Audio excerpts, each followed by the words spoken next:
Fala galera do meu canal, sejam bem-vindos a mais um vídeo, certo? E hoje o vídeo tá bem legal. A gente vai falar sobre o Tratado de Tordesilhas, certo? Bem conhecido entre Portugal e a Espanha. Só que antes de começar o vídeo, se inscreve no canal, deixa o like, compartilha pra todo mundo ver, certo? Esse vídeo eu tô fazendo bem rápido pra postar ainda hoje, certo? Eu vou ler o roteiro aqui. Então, se eu não estiver olhando para a câmera do celular toda hora, vocês relevem, beleza? E é isso, vamos começar falando sobre o Tratado de Tordesilhas. Tratado de Tordesilhas, parte 1. Esse vídeo vai ser dividido em duas partes. Como Portugal e a Espanha dividiram o mundo. Você já parou para pensar que há mais de 500 anos, dois países acharam que podia dividir o mundo inteiro entre eles? Pode parecer absurdo hoje, mas foi exatamente isso que aconteceu. E o mais curioso é que essa decisão influenciou diretamente a história do Brasil. Sem o Tratado de Tordesilhas, o nosso país provavelmente teria um tamanho muito diferente do que tem hoje. Mas antes de falar do tratado, a gente precisa entender por que ele foi criado. No final do século XV, a Europa passava por um período conhecido como Grandes Navegações. Portugal e a Espanha eram as maiores potências marítimas da época. Estavam em uma verdadeira corrida para descobrir novas rotas comerciais. As especiarias vindas do Oriente, como pimenta, canela, cravo e noz moscada, valiam muito dinheiro na Europa. Além de serem usadas para temperar alimentos, elas também serviam para conservar carnes e eram consideradas produtos de luxo. O problema era que essas mercadorias passavam por vários comerciantes antes de chegar aos europeus. Cada etapa da viagem aumentava o preço dos produtos. Por isso, encontrar um caminho marítimo direto para as Índias significava lucrar muito mais. Portugal saiu na frente. Durante décadas, os portugueses exploraram as costas da África, aperfeiçoaram suas embarcações e investiram em novas técnicas de navegações.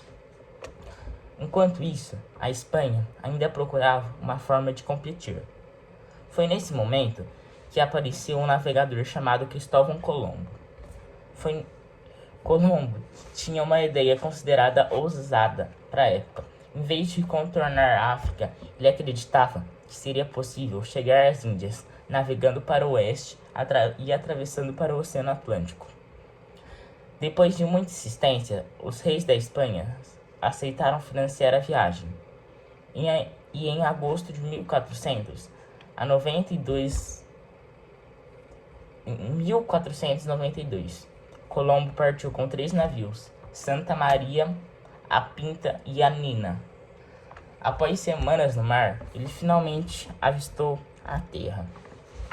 Só que havia um detalhe: Colombo acreditava ter chegado nas Índias. Na realidade, ele havia chegado ao continente americano, embora ninguém soubesse disso naquele momento. A notícia da descoberta se espalhou rapidamente pela Europa e chamou a atenção de Portugal. Os portugueses argumentavam que já possuíam acordos anteriores sobre a exploração do Oceano Atlântico e não aceitavam perder aquelas novas terras para a Espanha.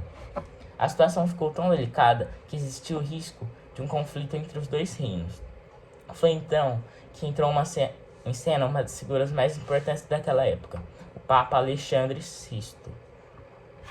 Como líder da Igreja Católica, ele tentou resolver a disputa, criando uma linha imaginária no oceano. Tudo que fosse descoberto de um lado seria da Espanha e do outro lado Portugal. Mas Portugal não gostou da proposta.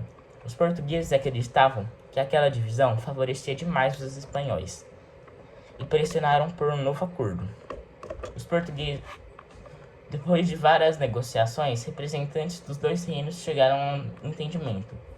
No dia 7 de junho de 1494, foi assinado o Tratado de Tordesilhas. O acordo estabelecia uma linha imaginária, localizada a 307 léguas a oeste das ilhas de Cabo Verde. As terras descobertas a leste desta linha permaneceriam a Portugal. As terras localizadas a oeste ficariam com a Espanha. Na prática, era como se os dois países tivessem dividido boa parte do planeta entre si.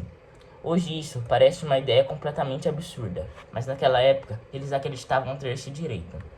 Só que havia um problema enorme. Grande parte do mundo ainda era desconhecida pelos europeus.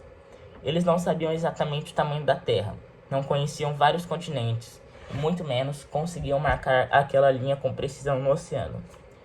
Mesmo assim, o tratado passou a valer e guiou expedições portuguesas e espanholas pelos anos seguintes.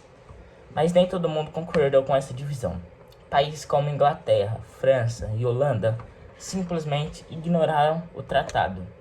Para eles, o Papa não tinha autoridade para decidir quem seria dono das terras e ainda